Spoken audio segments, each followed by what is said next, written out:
Assalamualaikum warahmatullahi wabarakatuh.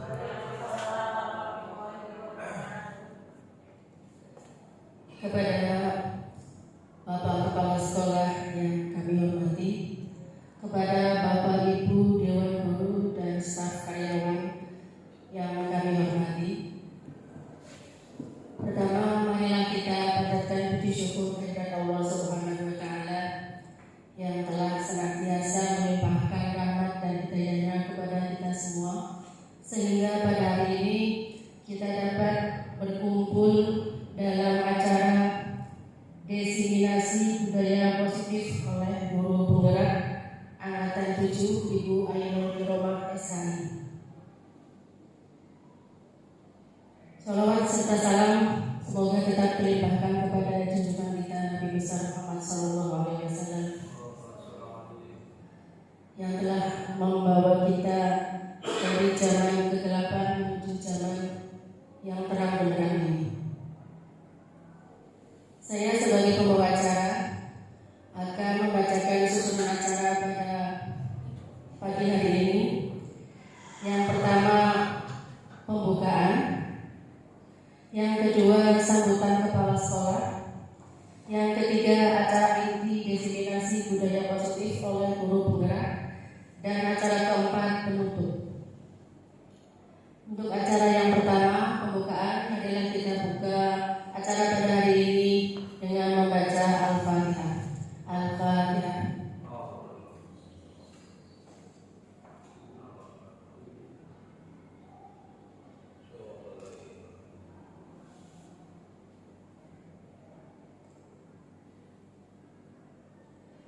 Terima kasih. Untuk acara yang kedua yaitu sambutan kepala sekolah yang akan disampaikan oleh Bapak Kepala Haji Mahmud. Kami persilakan. Assalamualaikum warahmatullahi wabarakatuh. Bismillahirrahmanirrahim. Wassalatu wassalamu ala Rasulillah wa ala alihi washabbihi wa man wala. La haula wa la quwwata illa billah. Yang kami hormati Bapak Ibu serta guru penggerak Bu Ainul Kiromah SHI. Pertama, mari kita panjatkan puji syukur kepada Allah yang telah memberikan beberapa kenikmatan kepada kita sekalian, sehingga kita dapat mengikuti acara pengibasan budaya positif. Salawat serta salam semoga kita sampaikan kepada junjungan kita Nabi besar Muhammad SAW. Bapak Ibu yang kami hormati, guru penggerak itu nanti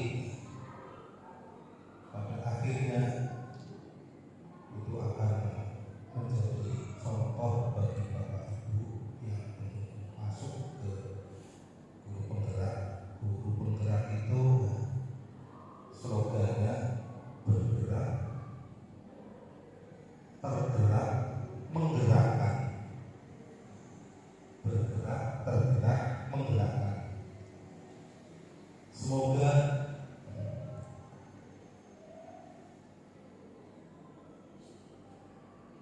pengibasan budaya positif yang akan disampaikan oleh guru penggerak bisa bermanfaat bagi kita semuanya. Untuk itu kami mohon kepada guru penggerak untuk bisa menjadi contoh pada guru-guru yang lain. Semoga kita dapat mengikuti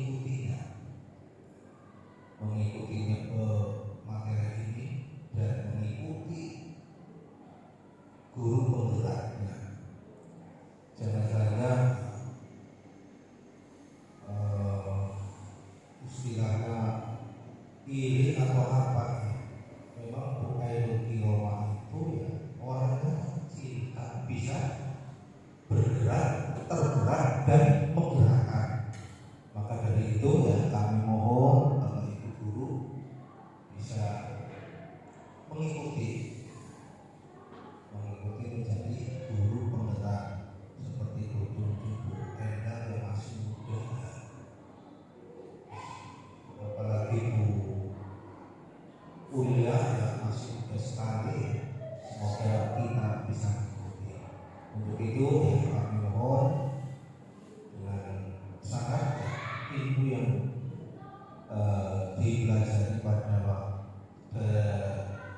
tutorial, semoga bisa mengimbas pada guru-guru yang lain. Hanya itu yang bisa kami sampaikan. Saya akhiri. Assalamualaikum warahmatullahi wabarakatuh. Terima kasih atas sambutannya. Untuk acara yang ketiga adalah acara inti diseminasi budaya positif oleh guru penggerak. Kepada Ibu Ainun Kiromah, dipersilakan. Assalamualaikum warahmatullahi wabarakatuh. Yang terhormat Bapak Kepala SMPN 1 Wisma Sarikaru, yang kami hormati Bapak Ibu guru serta staf karyawan SMPN 1 Wisma Sarikaru yang pada pagi hari ini bisa menghadiri acara diseminasi disiplin positif yang akan kami sampaikan selaku calon guru penggerak angkatan 7. Ya. Bapak Ibu bisa dilihat ya, langsung saja judulnya adalah pembebasan budaya positif. Kemudian selanjutnya perkenalkan ada ini adalah Ibu Eri, salah satu pendirian yang merupakan fasilitator kami. Kemudian Bapak Selamat Riyadi EPD sebagai pengajar praktik, dan saya sendiri sebagai calon guru penggerak angkatan 7 dari SMPN 1 Wisma Sarikaru dari Kabupaten Tegal. Yang pertama perlu kita pahami untuk menerapkan budaya positif di lingkungan sekolah ini adalah merupakan perubahan paradigma, Bapak Ibu. Jadi selama ini kita berpikir di dalam mengajar itu adalah kita selalu menuntut siswa, seolah-olah siswa itu ada di genggaman kita. Siswa itu ibarat kertas putih yang bisa kita bentuk apa saja.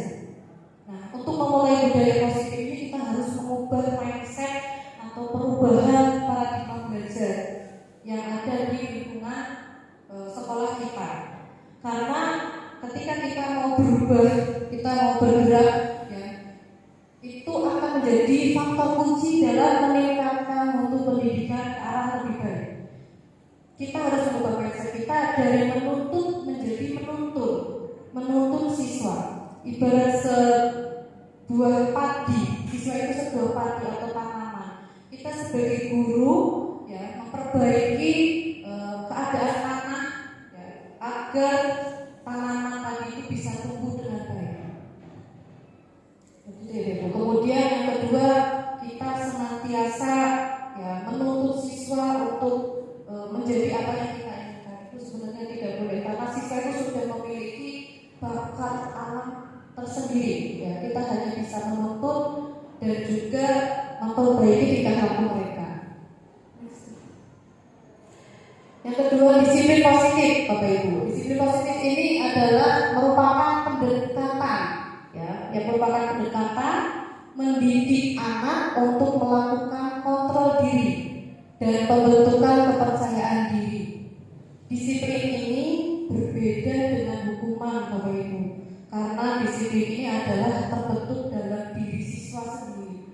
Kalau hukuman itu membentuk siswa dari luar atau faktor eksternal, atau faktor ekstrinsik. Kalau disiplin itu tumbuh dalam diri siswa tersendiri. Ya, meskipun pada saat ini kita sering menerapkan disiplin dengan bentuk hukuman, seperti itu, oke. Nah, biasanya siswa ketika melakukan sesuatu, kita juga perlu memahami adanya motivasi kenapa siswa itu melakukan sebuah perbuatan. Ini dalam motivasi ini ada beberapa motivasi kenapa manusia melakukan suatu perbuatan. Yang pertama adalah mereka menghindari ketidaknyamanan dan juga hukuman. Nah, ini merupakan motivasi yang terendah dari siswa. Ada siswa yang sewu berangkat cepat karena takut dihukum ya oleh guru atau dari BK seperti itu. Itu berarti mereka memiliki motivasi menghindari hukuman.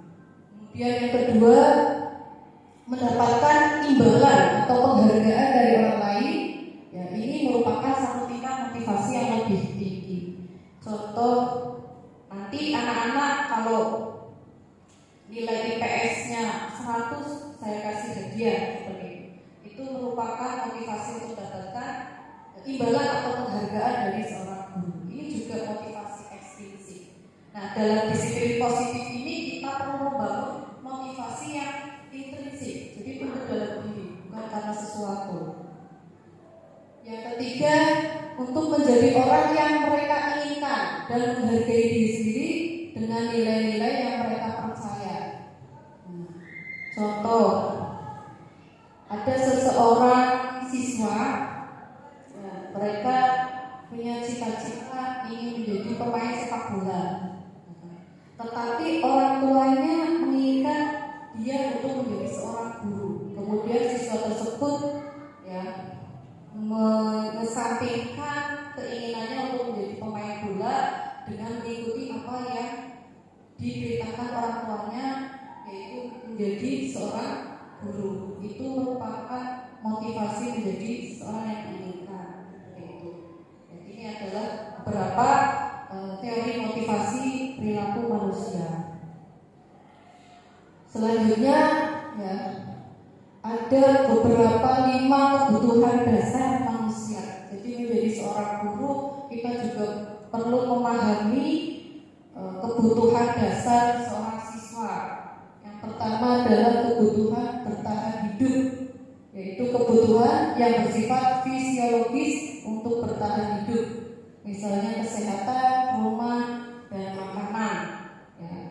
Kemudian kebutuhan biologis sebagai bagian dari proses reproduksi dan juga psikologis yang merupakan kebutuhan akan perasaan aman. Jadi sebagai seorang guru kita pun harus memahami siswa ini kira-kira melakukan pelanggaran itu motivasinya apa, ya.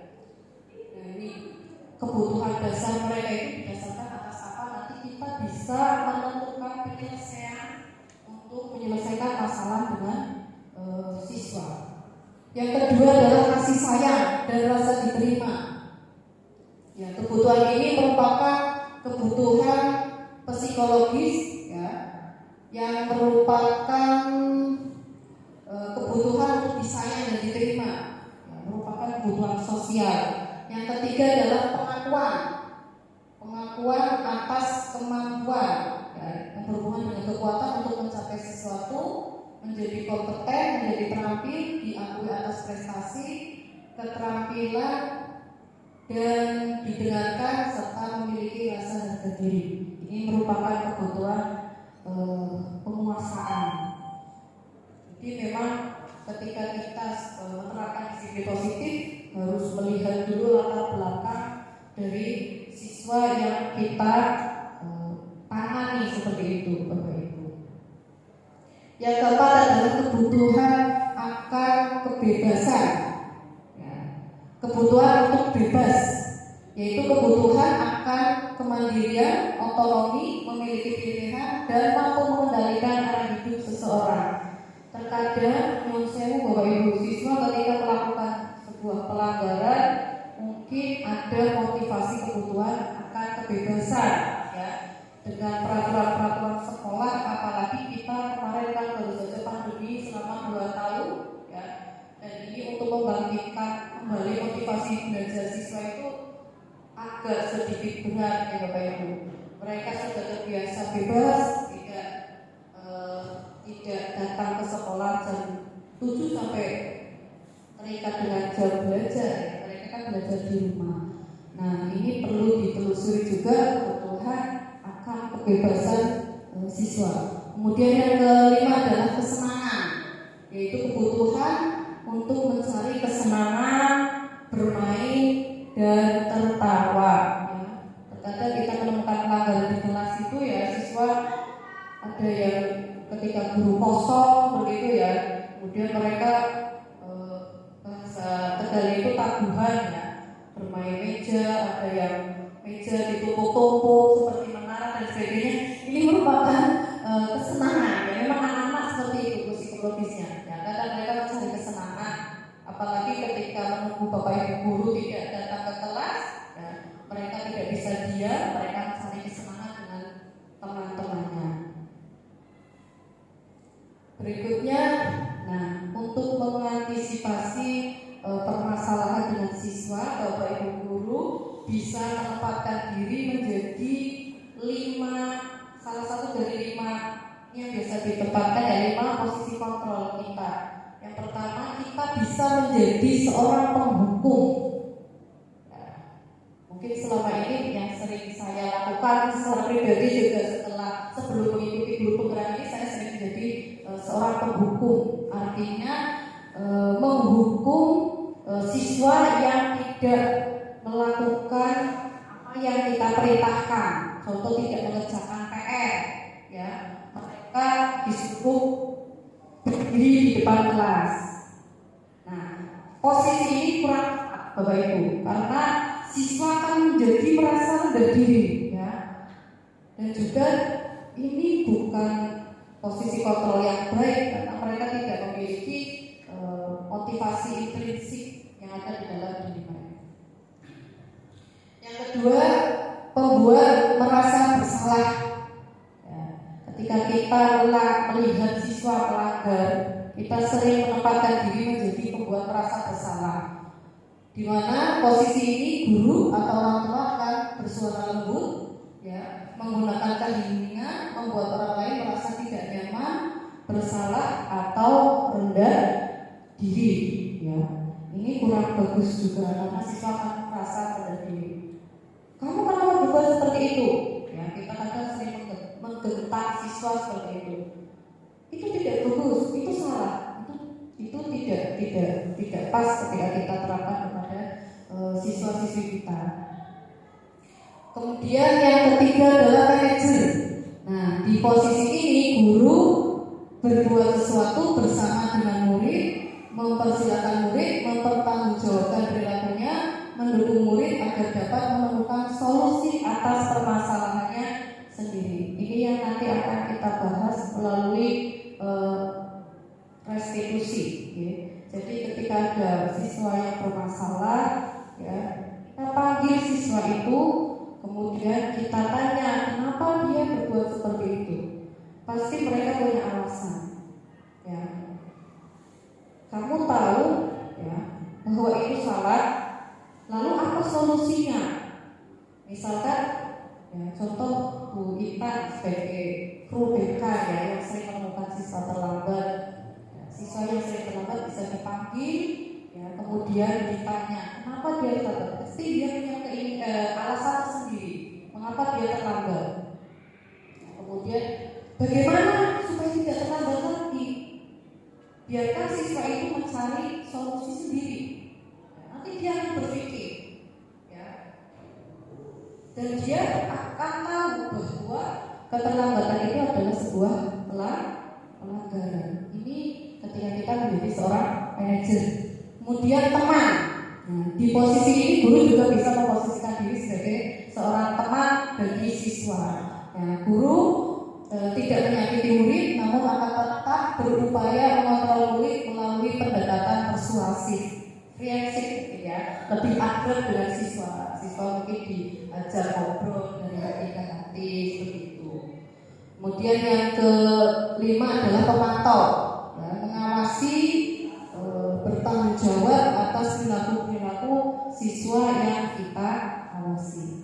Ini 5 posisi kontrol ini adalah nanti bisa kita terapkan mungkin yang posisi teman, kemudian manajer dan pemantau yang lebih bagus seperti itu. Nah, Berikutnya adalah restitusi. Nah, ini ya, restitusi adalah proses menciptakan kondisi bagi murid untuk memperbaiki kesalahan mereka sehingga mereka bisa kembali pada kelompok mereka dengan karakter yang lebih kuat.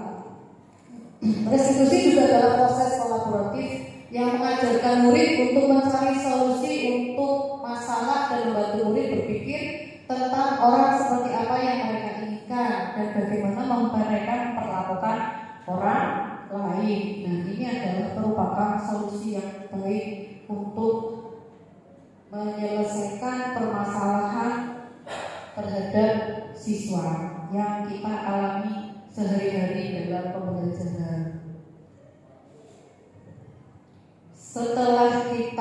Sebelum kita melakukan penyelesaian terhadap permasalahan, kita perlu perkenalkan dulu kepada siswa, yaitu adanya keyakinan kelas.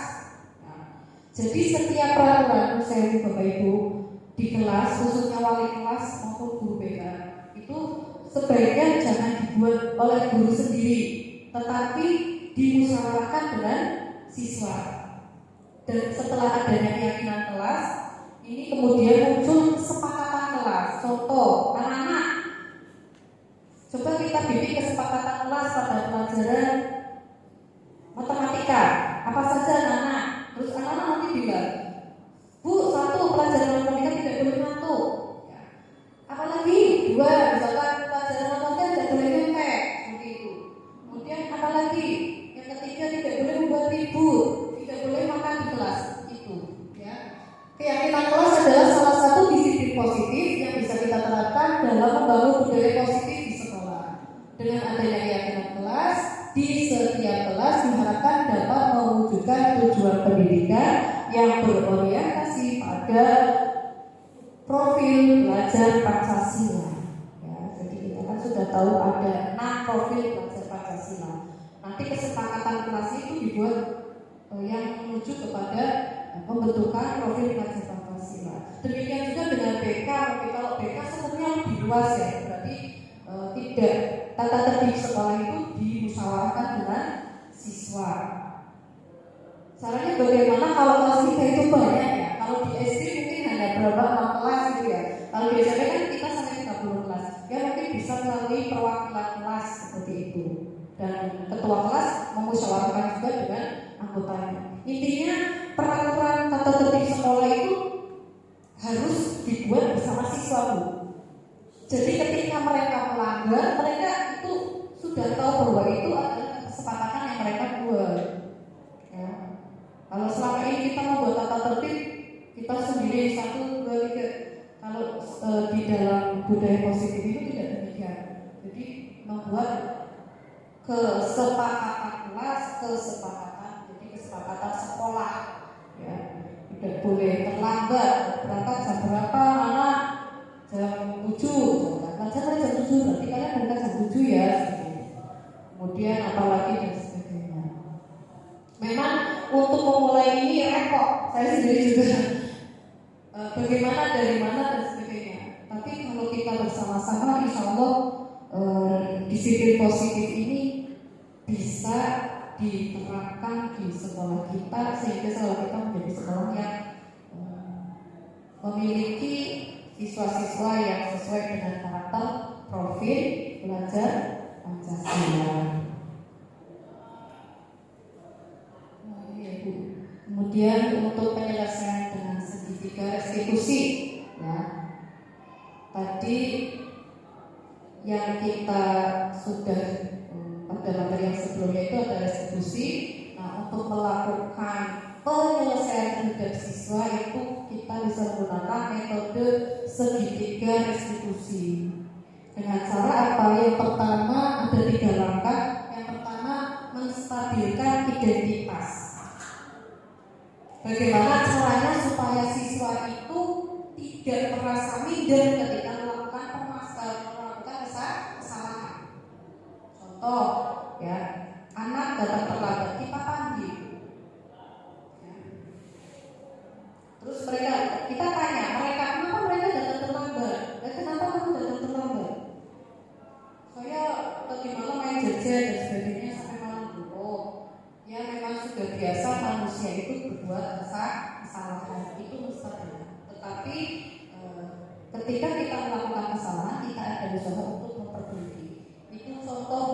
menstabilkan identitas dengan semua siswa.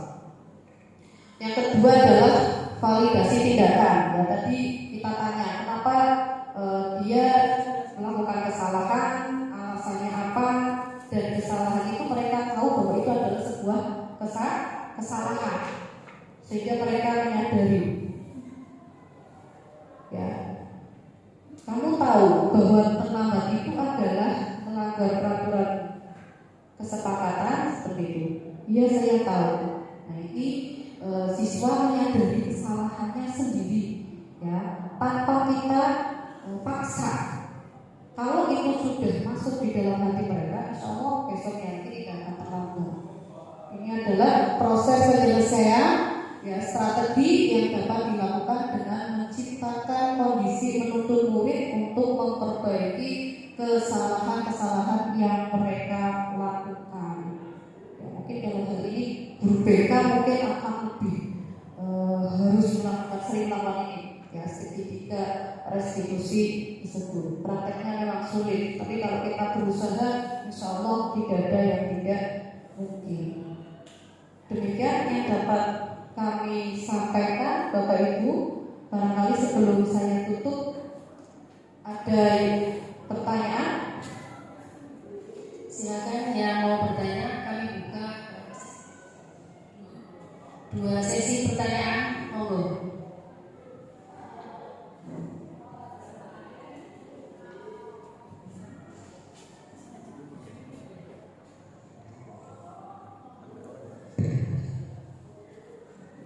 Assalamualaikum warahmatullahi wabarakatuh. Langsung saja, sebelumnya perkenalkan saya Reda Mapel dari IPS. Ingin bertanya kepada Ibu calon guru penggerak Lailul Ilham, bagaimana mempertahankan supaya budaya positif itu berlangsung atau bertahan di kalangan. Terima kasih. Terima kasih. Kamu jawab apa? Jawab saja, menjawab. Terima kasih Bu Enda, pertanyaan yang sangat bagus sekali. Bagaimana caranya budaya atau disiplin positif ini bisa bertahan lama setelah kita terapkan? Ya, kembali lagi kepada tadi, kita jangan suka-suka untuk mengingatkan kepada siswa akan nilai-nilai universal keyakinan kelas itu sudah banyak disepakati. Makanya pertama yang sudah dilakukan adalah membuat kesepakatan dulu dengan siswa. Kalau mereka sudah membuat kesepakatan sendiri, disepakati sendiri, disetujui sendiri, ya, kemudian kita terapkan, ya, otomatis ketika mereka melanggar kita tinggal menegur mereka. Loh, kalian kan sudah setuju bahwa pelajaran IPS tidak boleh terlambat. Bagaimana ketika ada siswa terlambat? Jadi memang upaya dari guru, wali kelas, kemudian seluruh warga sekolah, terutama dukungan dari Bapak Kepala Sekolah dan juga wakil dan kaum itu sangat menentukan sekali penerapan budaya positif di sekolah dan bertahan dengan lama. Kalau 1-2 orang saja tidak mungkin bisa terlaksana, tapi kita bismillah bersama-sama, ayo kita terapkan budaya positif ini di sekolah bersama-sama, seperti itu Bu. Kerjasama yang baik dengan seluruh dewan guru dan juga stakeholder yang ada di SMP Hasil. Sudah puas Bu Enda? Cukup? Oke, saya buka yang kedua, monggo. Assalamualaikum warahmatullahi wabarakatuh. Waalaikumsalam warahmatullahi wabarakatuh. Perkenalkan, nama saya Intan. Saya sebagai guru BK Bu. Di sini saya akan menanyakan bagaimana cara menerapkan budaya positif untuk BK. Assalamualaikum warahmatullahi wabarakatuh. Waalaikumsalam warahmatullahi wabarakatuh. Terima kasih Bu Intan yang merupakan tim BK. Nah, kalau BK itu memang skupnya lebih luas dibandingkan dengan kelas. Ya, seperti yang tadi saya bilang bahwa kita membuat kesepakatan untuk lingkup yang lebih luas, ya, kesepakatan sekolah, ya, sebelum menuju ke tata tertib, ya, melalui musyawarah dengan wali kelas dan ketua kelas dalam hal ini, ya. Atau bisa juga secara langsung Bu, tapi kalau secara langsung mungkin kurang efektif, ya, mengumpulkan anak kemudian menanyai mereka satu persatu kesepakatan Bisa juga melalui angket seperti itu. Angket ya kesepakatan yang bisa disepakati nanti untuk menjadi tata tertib sekolah, bisa melalui angket yang dibagikan kepada siswa sehingga menjadi kesepakatan sekolah secara umum dan juga kemudian akhirnya bisa menjadi tata tertib sekolah. Terima kasih. Luar biasa sekali. Beri tepuk tangan untuk Ibu Ainul Kiromah.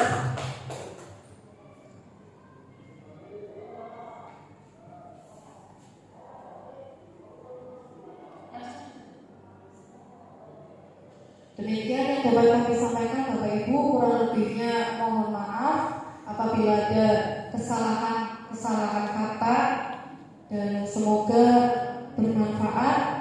Wallahu muwaffiq ila aqwamit thoriq. Wassalamualaikum warahmatullahi wabarakatuh.